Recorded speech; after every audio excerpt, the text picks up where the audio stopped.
Okay, we were just, oh, that's too much, Mike. Let's see. All right, is that better? Excuse me. All right, when we finished up last time, we were just wrapping up our content on viruses. We were talking about prions or prions, as sometimes they're pronounced, either is correct. And I didn't want to rush that because that's pretty interesting, and I wanted to give you a chance to ask any questions if you had them. But remember, prions are infectious proteins. So it's a protein that gets misfolded somehow, and when we are exposed to a misfolded protein, then it causes our PRP protein or prion protein to also get misfolded. So we gave some examples of prion disease. What I didn't mention is, I mentioned like early 90s was kind of a big time when mad cow kind of burst out on the scene. Why are we not having problems with mad cow anymore?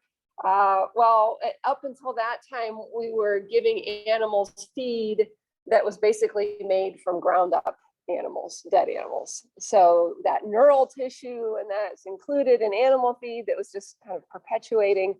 All right, so we don't put dead animals into animal feed anymore. So we are still vigilant and looking for encephalopathies. I still can't say that word, but it's not a huge issue in livestock now. It's still in the wild animal population, like chronic wasting disease. In humans, this I mentioned last time, Kuru, that was a prion disease that was found in some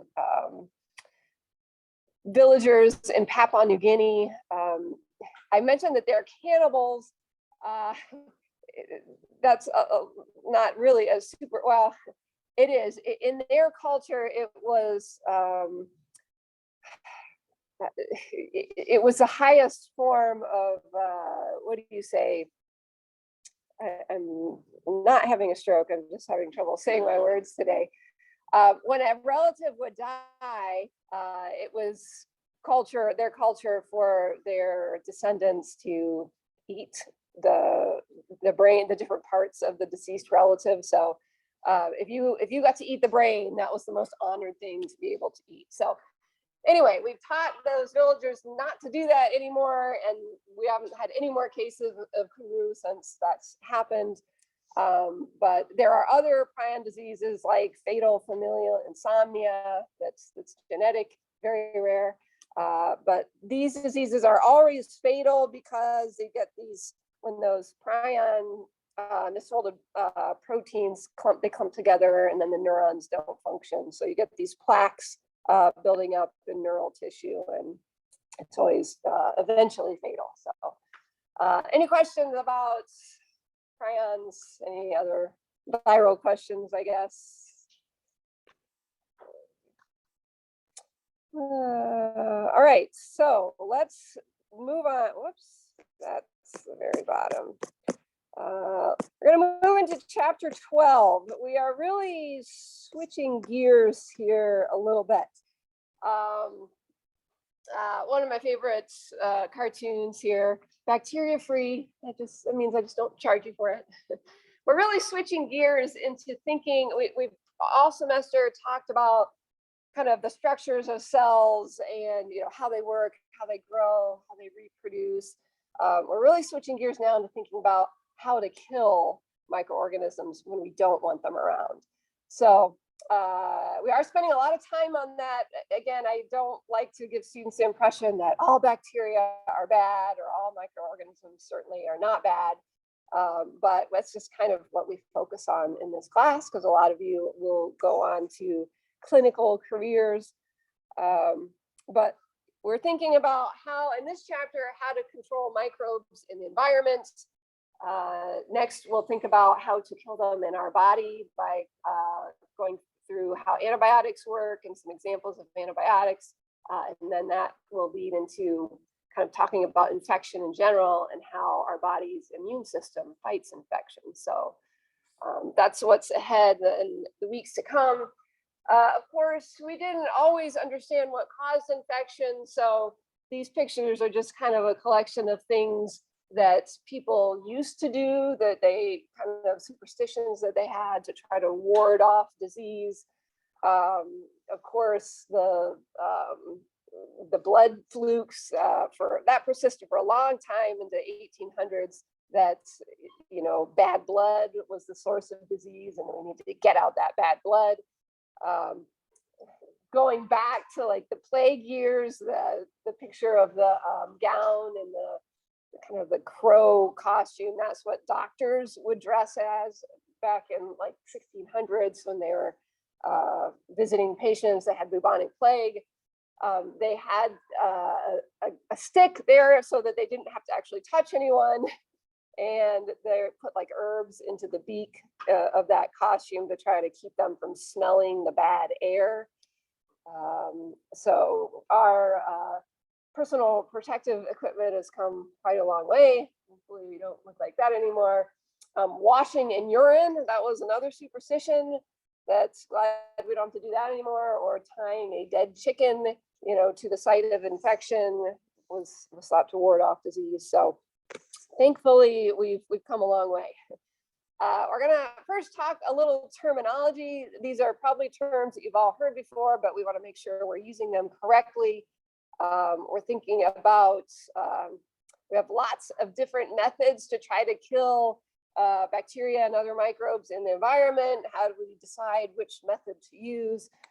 And then we'll talk about some physical control treatments like using heat and radiation. Those are two kind of the big ones, as well as using various chemicals. So if you're in lab and you had lab today, this is going to match up perfectly with lab 11 that we're doing today and tomorrow. Okay, so some terms. This is straight from your OpenStax book there. That we want to make sure we're all on the right page with. So the way they split this up, here they talk about for use on fomites and for use on living tissue. Fomite, that might be a new term. That just means inanimate objects. In other words, non-living things. When we want to kill microbes on non-living things, we might do some kind of disinfection. That just means that you're, using some method to reduce microbial numbers, or a disinfectant is something that's going to reduce microbial numbers on a surface. If you contrast that to an antisepsis or an antiseptic, that means that you're going to treat living tissue and reduce microbial numbers on living tissue. Okay, so whether a chemical is a disinfectant or an antiseptic, it depends where you're using it. If you're using it on a benchtop, it's a disinfectant. If you're using it on your skin, it's an antiseptic. So usually a chemical is going to be a lot, maybe more concentrated if it's a disinfectant, but it has to be safe for repeated use on skin if it's going to be an antiseptic. If something is a sanitization, that also means it's reducing microbial numbers, but usually we use that term if it's some sort of public health setting. So for example, if you ever worked in a restaurant and had to wash dishes, usually you just don't wash them. There's usually another sanitization step where you have to, dip the dishes in dilute bleach solution. So we have to make sure that, again, when we're in kind of public settings, we're meeting a particular standard. And a sterilization is if you're doing some treatment to kill everything, even endospores, which are a little bit more difficult. Okay, so even when you're spraying ethanol down on your bench tops in the lab, that's not a sterilization. You're still just cutting down on microbes. Usually you need heat to sterilize something, or some really prolonged or really strong chemical disinfectant, or some really strong form of radiation. So And the last term here, degerming. That's reducing the microbial load, usually on a living surface by some kind of mechanical means. So scrubbing. All right, when you're washing your hands, if you just, I know when my kids were little, they used to wash their hands this way. They'd get some soap and then they just kind of rinse the soap off. Right, that doesn't really do the trick. There has to be some scrubbing action. We'll talk about how soaps work later in order to rinse away those microbes. A couple other suffixes that I want you to be familiar with. If we say something ends in the word static, like something that's bacterial static, that means it keeps keeps microbes from growing.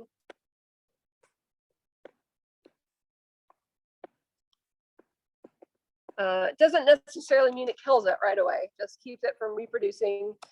And if something, sorry, I didn't leave a lot of room here. If something is cytal, then that kills everything. Okay, kills all the microbes. All right, so if it's bactericidal, it's killing the bacteria. If it's bacteriostatic, it's just keeping it from growing. Okay, so most of the things we're talking about are cytal. That's our goal, is to kill those microbes, but sometimes just keeping them from growing is good enough.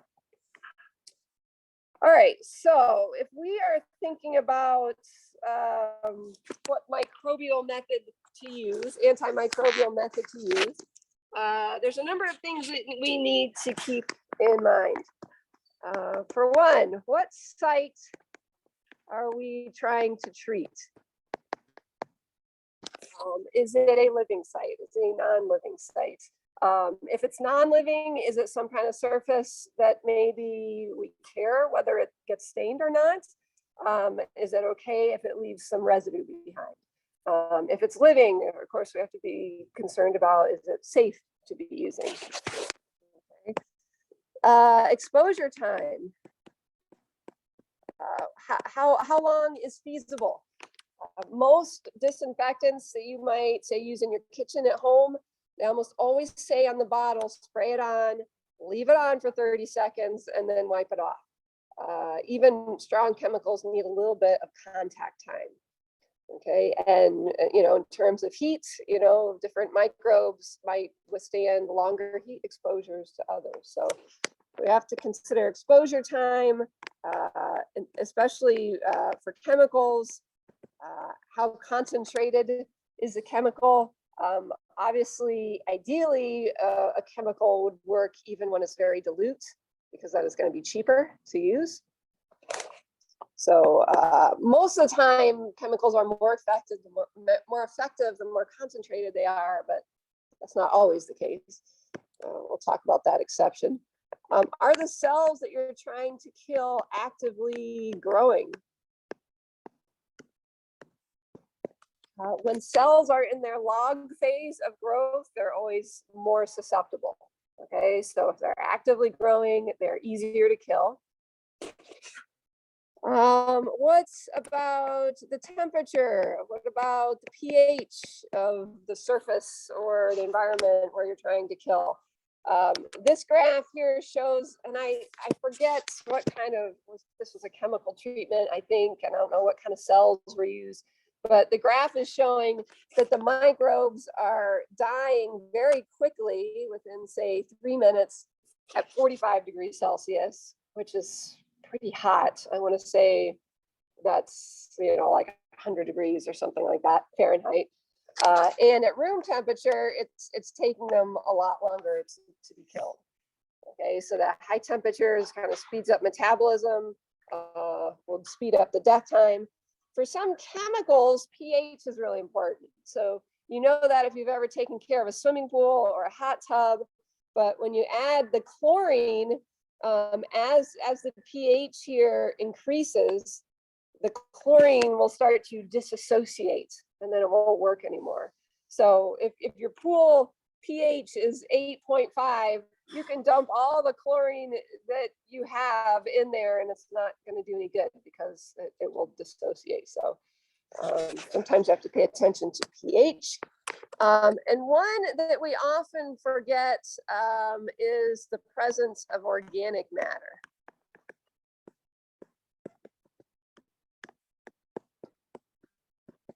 So when I say organic matter, I'm thinking of things like dirt or feces or vomit, for example. A lot of antimicrobial methods don't penetrate through very well through organics. Okay, so often poor penetration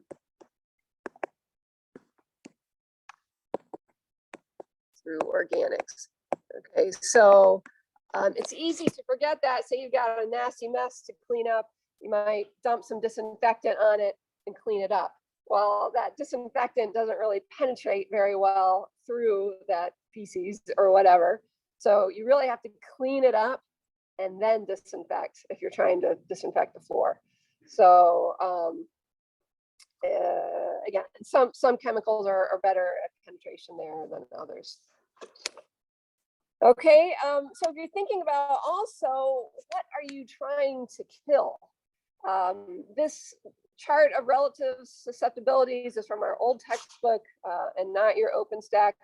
And this is not something that I necessarily need you to memorize. This is just sort of a rule of thumb. Although keep in mind, the hardest things to kill and the easiest things to kill. All right, so the hardest things to kill, prions. I mentioned last time that just cooking some hamburger meat is not enough to deactivate these infectious proteins. You actually have to heat them to 900 degrees Fahrenheit for 4 hours in order to deactivate them. We do have a few chemical disinfectants that will deactivate prions, and you have to basically soak whatever you're trying to disinfect for 10 hours. So it takes a really long exposure. So that's one of the reasons they're so difficult to deal with. Sometimes people get prion disease from transplanted tissues or from somebody that had surgery and had prion disease, and then the instruments aren't disinfected well enough because they are very difficult to kill. But fortunately, we don't come in contact with them very often. More often, we are just, our goal is to get rid of bacterial endospores. So that's normally the toughest thing we would come in contact with. They're tougher typically than protozoan cysts. There's a particular kind of protozoa, the Cryptosporidium, that the spores are pretty tough. They're actually pretty resistant to chlorine. Back in, so it's a while ago now, but back in 1993, there was a Cryptosporidium outbreak in the drinking water in Milwaukee. Over 400,000 people got diarrhea from just drinking their tap water. And it wasn't quite sure, they weren't quite sure for a long time where the failing was in the water treatment plant, but it just not quite enough treatment. A lot of water treatment plants now switched from using chlorine to ultraviolet light because it's better at killing the Cryptosporidium cysts. And then, of course, acid-fast organisms and mycobacteria with acid-fast cell wall make them a little bit harder to kill with a lot of disinfectant methods. There's probably some variation depending on the particular organism here in the middle here.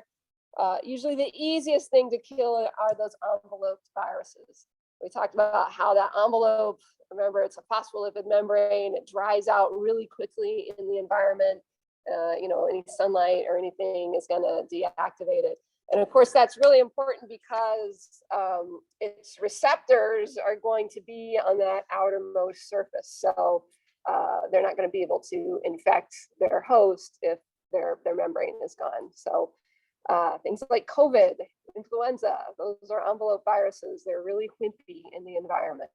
A little variation there, but and then kind of surprisingly, gram-positive bacteria, apparently that peptidoglycan just really is quite susceptible to chemical disinfectants. So Apparently, they're easier to kill than the gram negatives.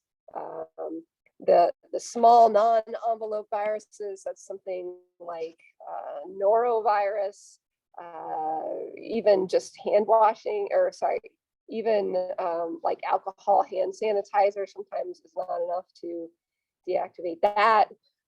So anyway, the point is that, if you're trying to, disinfect your countertop at home, you may be using different cleaners than whether you're needing to disinfect something at a hospital setting. So, at home, you're not likely to come in contact with a lot of, really nasty disease-causing organisms.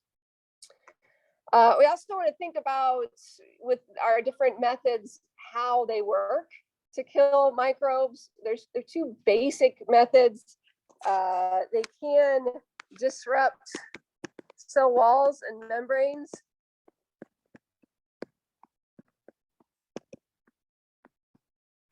And of course, disrupting either one of those things is usually going to be deadly for the cell. When that membrane is not intact, then it's not, you don't have a semi-permeable barrier. Things are leaving the cell that aren't supposed to. Things are getting in that aren't supposed to. And also, the cell can't make ATP as easily, because those protons are just kind of diffusing into the cell anywhere they want instead of through that ATP synthase. Envelope viruses, like I said, they can't attach to the host when their envelope has been disrupted. And when the cell wall is disrupted, then the cell is more likely to burst due to osmotic forces. It's usually going to be in a hypotonic environment, so water entering, and if that cell wall is not intact, then it's not going to be able to withstand those changes very easily. The other basic method is by disrupting, or we could say disrupting, proteins and nucleic acids. Obviously, proteins have to be folded up a very specific way. So if that's bonding is disrupted, they're not going to function. We just got done talking about some different mutations and how that can kill a cell as well. So sometimes we'll be specific about, oh yeah, this treatment, this is how it works. Some treatments like heat, it just ruins everything in the cell. Denatures proteins, causes mutations, cell wall, everything. So sometimes we're specific, sometimes not so much. Okay, so looking at these specific treatments, these are the ones that we're going to talk about. Physical methods, we'll spend probably the most time on heat. That's probably one of the most commonly used things. Kind of briefly on some of these other ones, a little bit more time on radiation.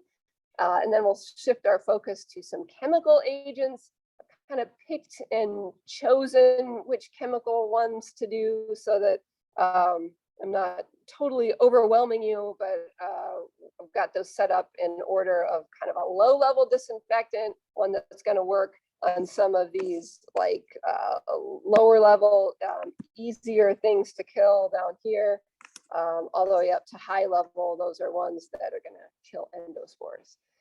And by the way, I forgot, I'm not talking about aldehydes this semester. I dropped that one off. So just forgot to fix this slide. Okay, so let's talk about heat. We have in lab Wednesday and Thursday, we have a little experiment with heat just to see how well certain organisms tolerate heat.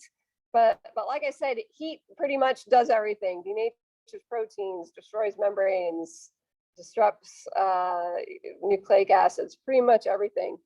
And we have a couple different ways that we use to describe how well an organism tolerates heat. And again, you're going to do this in lab this week. We're going to try to measure the thermal death time. So that's the shortest time that kills an organism at a given temperature. Okay, so the way we're going to test that in lab is that you'll have 3 different organisms, and you're going to put they're in a broth tube. You're going to put them in different temperature water baths, all elevated temperatures, and then you're going to take an aliquot out every so often and grow those aliquots up on the solid media, and then we'll see next time whether they grew or not. So we're testing, whether it's still viable after 2 minutes of exposure or 5 minutes or whatever. Okay, so you come up with a data table like this. So if you wanted to figure out from this data table the thermal death time, again, at a given temperature at 65 degrees Celsius, for example, for E. coli, thermal death time would be here the first time that it is not growing, that it's dead. Okay, so the shortest temperature, shortest time that kills. Okay, so here it'd be 4 minutes. Same thing for Staph aureus. Bacillus subtilis usually survives a little bit longer because it's a spore former. Vegetative cells would be killed, but not spores.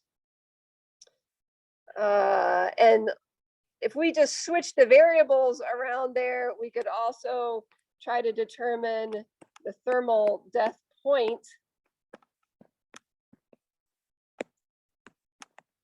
That's the lowest temperature that kills at a given time. Usually we designate that time as 10 minutes.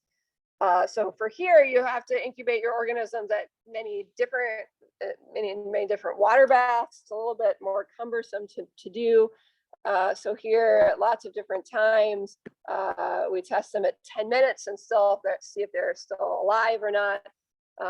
So for E. coli, that thermal death point would be at 60, for Staph aureus at 65.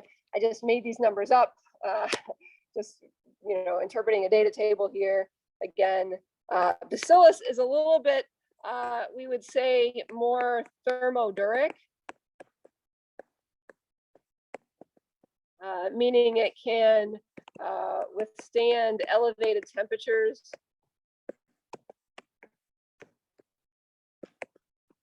for short periods.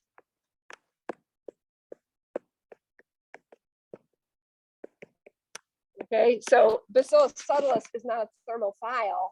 It doesn't, live ideally at 70 or 75 degrees Celsius, but it can withstand exposure to that for at least a short period of time, because if there were spores in those medium, those spores would germinate when the temperature came back down to its kind of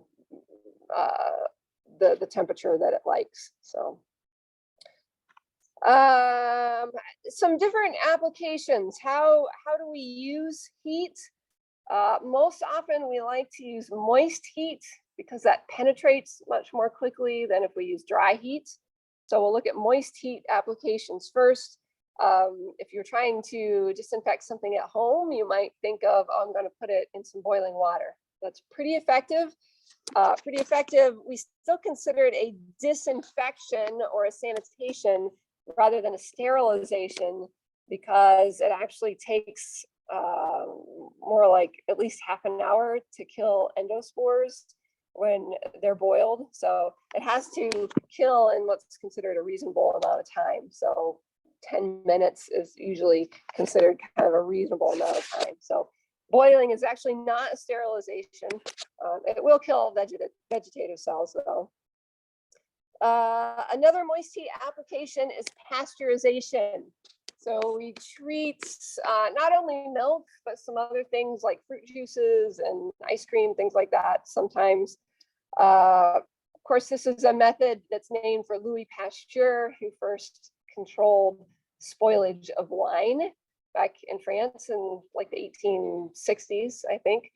And he found that you had to, if you heated up the grape juice and got rid of the bacteria, then added the yeast and let the yeast ferment the grape juice into wine, then you would keep the wine from being contaminated by bacteria, which when they ferment grape juice, you get acidic end products, and that doesn't make for very good wine. So again, named for Louis Pasteur.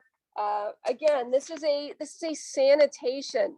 It's just we're just gonna heat up the milk or whatever just enough to kill the bacteria that might be harmful, the pathogenic ones. Okay, so we'll say it reduces the number of microbes to a safe level. Okay, there might be some thermophiles or whatever that survive, but we don't care about those. They're not causing disease.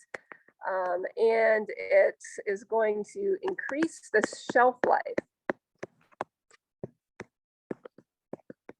Okay, so that makes it a little bit more easier to get it distributed to places that need milk, to grocery stores, and it's just gonna, keep for longer. Incidentally, that due date on your milk, a lot of people will throw it out as soon as it gets past the due date. We have tested this when I taught an environmental micro class for a while, and we tested that you can actually leave your milk out at room temperature for a couple weeks, and still the bacteria content, if it was pasteurized originally, is not past an unsafe level. So it's actually safe to drink quite a ways past the due date. Now, it might get a little chunky and it might not smell very good, so you might not want to, but it still probably wouldn't make you sick. I included a link. Don't look at it now. It's that commercial that came out a few years ago about chunky milk. And it's just one of my favorite commercials, and people are like chewing milk and stuff. Again, it wouldn't make you sick. You might not want to do that because it wouldn't taste that great. But you can let it go a little bit past that date. It won't hurt you. How do we do pasteurization? Well, in this country, we typically do high temperature, short time. So high temperature, short time. That's also known as flash pasteurization. And that will bring the temperature up to 72 degrees Celsius for about 15 seconds. Okay, when we first started pasteurizing milk in this country, early 1900s, we did it a more traditional way where we only brought the temperature up to like 63, and then you had to leave it that way for about 30 minutes. This way, again, it's just a little bit faster. You run it through like really small tubes in heated water, so it's considered moist heat, but that brings the temperature up really quickly, and then you cool it down really quickly after that. It does I don't think I've ever drunk raw milk, unpasteurized milk, to know how much it changes the flavor. Apparently it does change the flavor a little bit. There's one of the B vitamins that the content is a little bit depressed after we pasteurize it. But without pasteurizing milk, the next slide, we'll talk about some of the organisms that commonly contaminate milk. It's still the most common source of foodborne infection worldwide, people drinking unpasteurized milk. So we have been pasteurizing. I think Michigan was the first state to mandate pasteurizing milk, and that was in the 1940s. So we've been doing it for quite a while. But the other method of pasteurization is called ultra high temperature.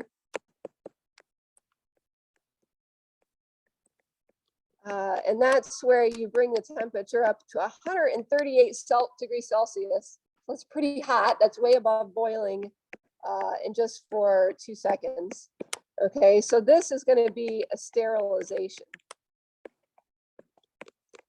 Okay, so milk that's pasteurized that way, it's okay to have them it out. It's usually sold in cartons, and it's on room temperature in the grocery store, and it will keep that way for months and months and months. So there are some advantages to pasteurizing milk that way. That's the way they often do it in Europe. It hasn't caught on here because that really changes the flavor quite a bit. So consumers don't like it. All right, let's see. Okay, so yeah, the next picture here, it just kind of, this is from your OpenStax book. It's kind of an intricate setup there to pasteurize. Again, here's your ultra high temperature. Cartons keeps a lot longer. But here's some example, and don't memorize these, but some organisms that will contaminate milk. So before we had pasteurization, it was very common for people to get tuberculosis from drinking milk. That really nasty strain of E. coli that can cause your kidneys to shut down. There's a kind of infant cholera, basically, when babies were susceptible to. So, you know, milk's a really rich medium, and lots of bacteria grow really well in it. So, is it safe to drink milk that hasn't been pasteurized? According to the CDC, they say it is. In this country, it is, because our cows are very healthy here. Of course, farmers want their cows to be healthy because then they produce more milk. So because, you know, our cows are healthy, generally, you're not going to find this kind of thing, these kind of infections in milk here. So it's generally safe unless you're immunocompromised or you're pregnant. You would not want to drink raw milk, but here, otherwise, it's pretty safe. Okay. Okay, a third method of using moist heat is using an autoclave. Okay, so we rely on the autoclave in our microbiology lab. We use it for everything, to sterilize media and glassware and, you know, pipettes and swabs, all sorts of things. So it's using steam under pressure to sterilize. So here's the parameters that we usually set our autoclave for. And by the way, an autoclave might look something like this picture. They're kind of great big metal contraptions. It looks kind of like an industrial dishwasher or something like that. But they have to have this seal around it, so because we're trying to actually add an additional atmosphere of pressure. Okay, so an additional 15 pounds per square inch. When we add that pressure, that actually raises the boiling point of water. All right, so boiling point is 100 degrees Celsius. If we add that extra pressure, we can increase the boiling point to about 121 degrees Celsius. So we're going to superheat water and use that hot water as well as steam. And so it only takes about 15 minutes under those conditions to even kill endospores. Okay, so maybe if there's a drawback, it's that you can only use it on things that are heat resistant, and obviously things that can get wet as well. So things like oils or powders you wouldn't want to have in an autoclave.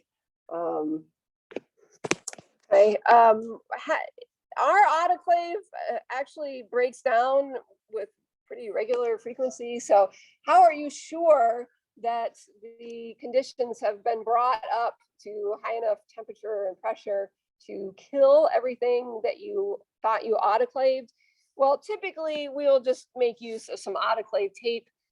So like the trash or whatever that you're putting in the autoclave, you put the tape on here, and then there's these heat sensitive indicators on there that when you're done autoclaving, then you should have some black lines on there. So then you know that it at least came up to the appropriate temperature. You can't be sure for how long it came up to that temperature. So if you really need to know, maybe you suspect your autoclave's not working, you might use some kind of a biological indicator.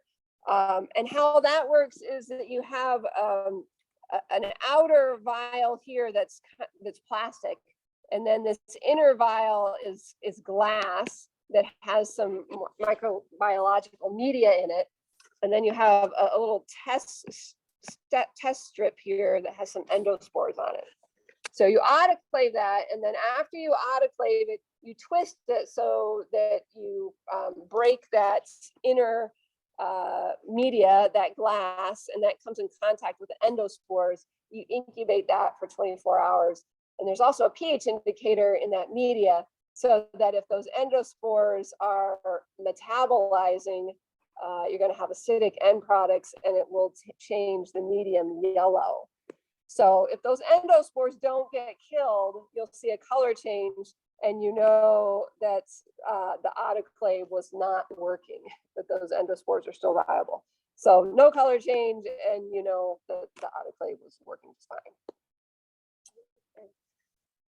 All right. Occasionally, if you're trying to reduce the microbes on something that can't get wet, you might use some kind of dry heat applications. These can also be used to sterilize. A hot air oven, use higher temperatures, and it takes longer.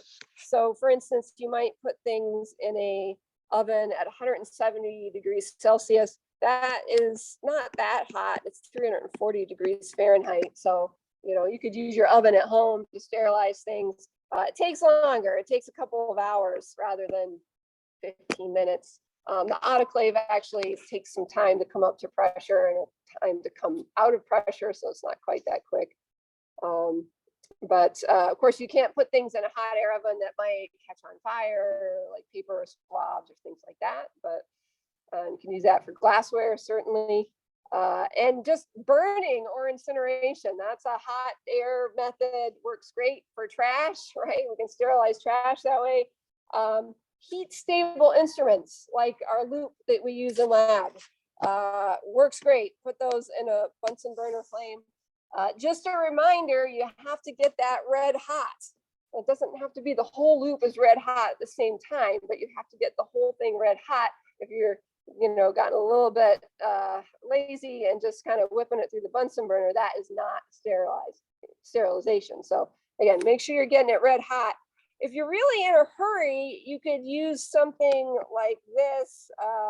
They call it a Bacterial Incinerator, where you can just stick your wire loop in, and the whole thing gets red hot right away. So you just kind of stick it in and you can come right back out again.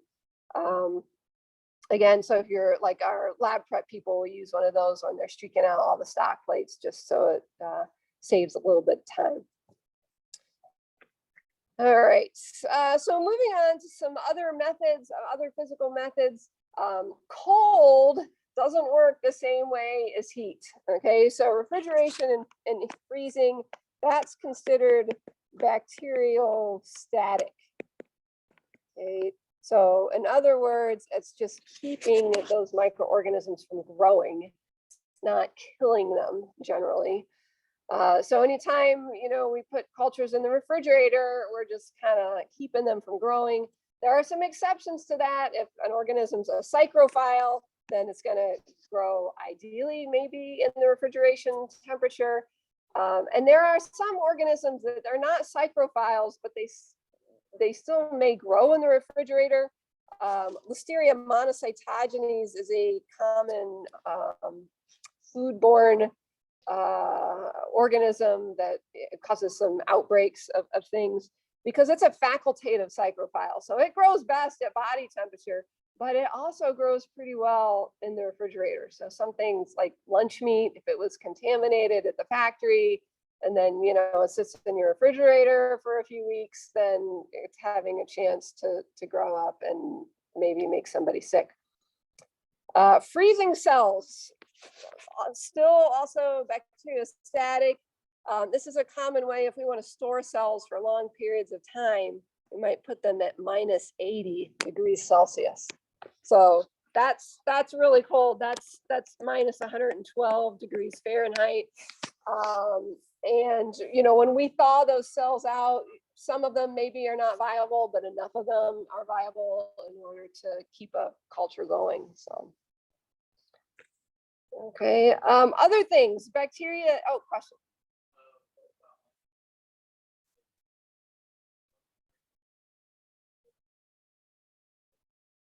Oh, so when they freeze fish for sushi, I don't know. I wouldn't rely on that. Not a big sushi eater myself. I would have to look into that. Maybe there's certain microbes that withstand that better than others. So that's a good question. When you freeze sushi, does that make it safe? Yeah, good question. Also remember that microbes need water for metabolism. So if we deprive them of water, there's some methods of drawing that water out that can make food stay good for longer.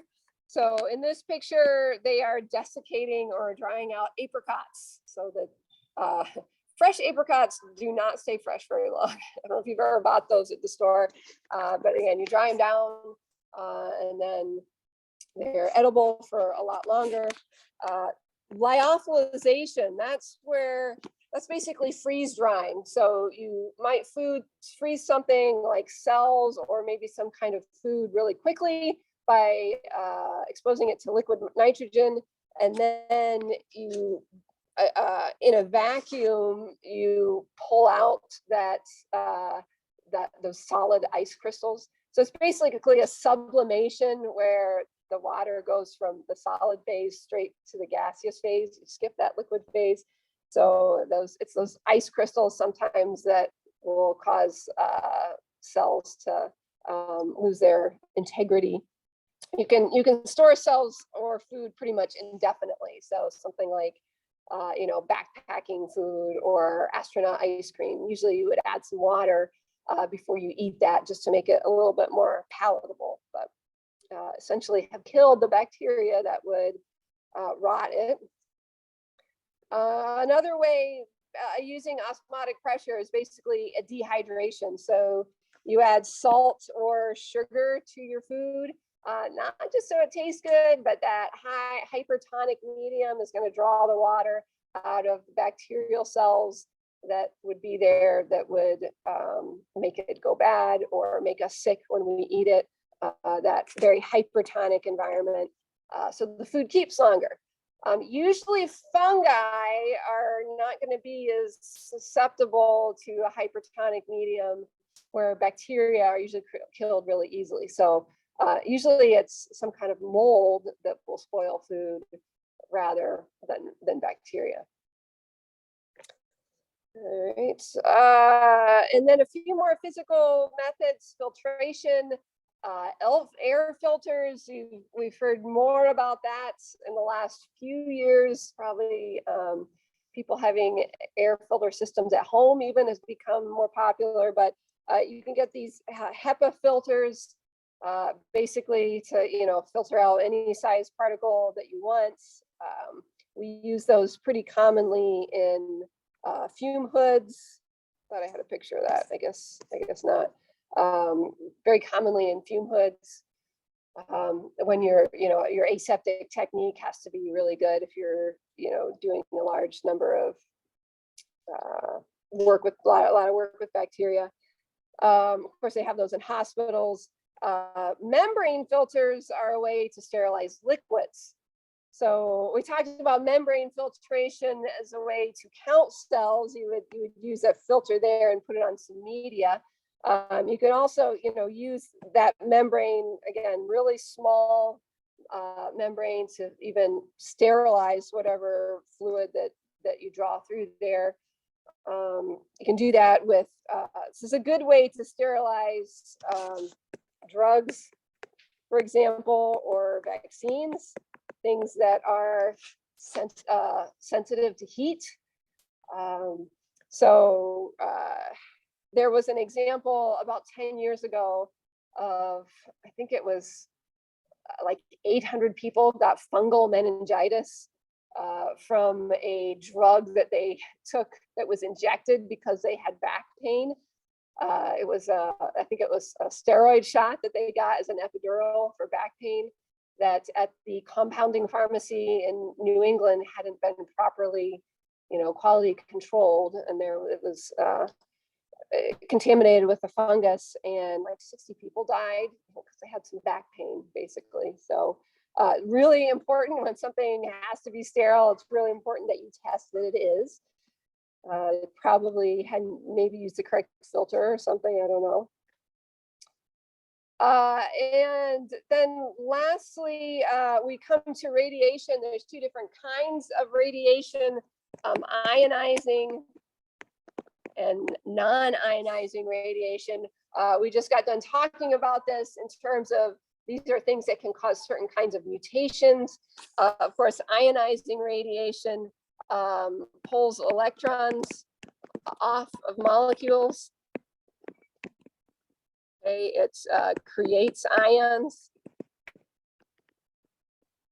Okay. So lots of really serious cellular damage there.